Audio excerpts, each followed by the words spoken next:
Cabbage అంతా ఇట్లా chop చేసుకొని పక్కకు పెట్టుకోవాలి. దీంట్లో వేసే రెసిపీ ఇప్పుడు మీకు చూపిస్తాను. ఈ కర్రీ పేరు ఆవ పెట్టి ఫ్రై చేయడమే. ఆవ అంటే ఆవాలు, ఎండుమిరపకాయలు అవి ఫ్రై చేసుకొని పౌడర్ చేసుకొని పక్కకు పెట్టుకోవాలి. దీంట్లో నేను ఏమేమి మిక్స్ చేస్తానో చూడండి. చూడండి, క్యాబేజీ ఆవ పెట్టి ఫ్రై చేస్తానని మీకు చూపిస్తున్నాను కదా. ఇప్పుడు ఎండుమిరపకాయలు వేపుకున్నాను, ఆవాలు వేపుకున్నాను అనమాట. ఎందుకంటే ఈ క్యాబేజీ ఫ్రైలో ఇది వేస్తే చాలా బాగుంటుంది. ఇప్పుడు పౌడర్ చేసుకొని తీసుకొస్తాను. చూడండి, ఆవాలు, ఎండుమిరపకాయలు. చూడండి, ఆవాలు, ఎండుమిరపకాయలు ఇలా పౌడర్ చేసుకోవాలి. ఇప్పుడు క్యాబేజీ ఆవ పెట్టి ఫ్రై ఎలా చేయాలో చూపిస్తాను. ముందుగా క్యాబేజీ ఒక ప్యాన్లో వేసేసుకోవాలి. తరువాత చూడండి, ఇప్పుడు ఈ క్యాబేజీ తురుములో కొంచెం చింతపండు వాటర్ వేస్తున్నాను. ఇది ఒకసారి ఇట్లా అంతా మిక్స్ చేసుకోవాలి. చింతపండు వాటర్ వేసుకున్నాక అంతా మిక్స్ చేసుకున్నాక ఒక 5 minutes ఉడికితే చాలు. ఒకసారి మూత తీసి కలుపుకోవాలి. చింతపండు వాటర్ అంతా కూడా మిక్స్ అయిపోయింది కదా. ఇంకొక 5 minutes ఇట్లానే ఉడికిపోతే దీన్ని తీసి పక్కకు పెట్టుకోవాలి. తర్వాత ఇప్పుడు కొంచెం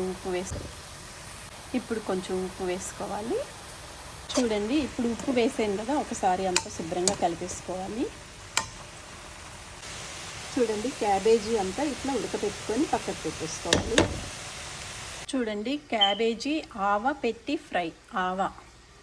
ఇప్పుడు ప్యాన్లో 1 స్పూను ఆయిల్ వేస్తున్నాను. తరువాత ఇప్పుడు నూనె వేడెక్కింది కదా, ఇప్పుడు పోపులు వేస్తున్నా. ఆవాలు, జీలకర్ర, మినపప్పు, శనగపప్పు, కరివేపాకు, వెల్లుల్లిపాయ.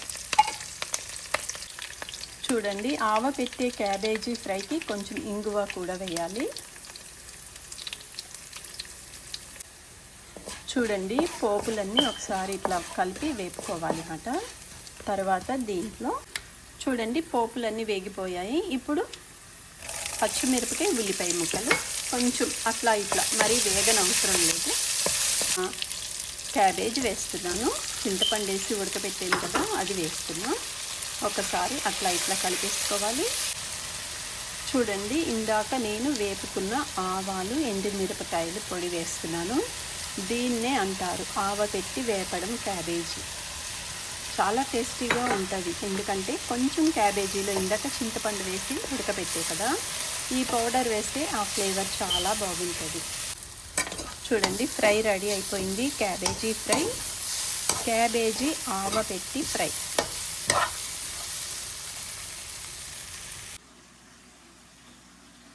ఇప్పుడు క్యాబేజీ ఫ్రై ఒక సర్వింగ్ బౌల్లో తీసేసుకుందాం. వేడి వేడి ఆవ పెట్టిన క్యాబేజీ ఫ్రై.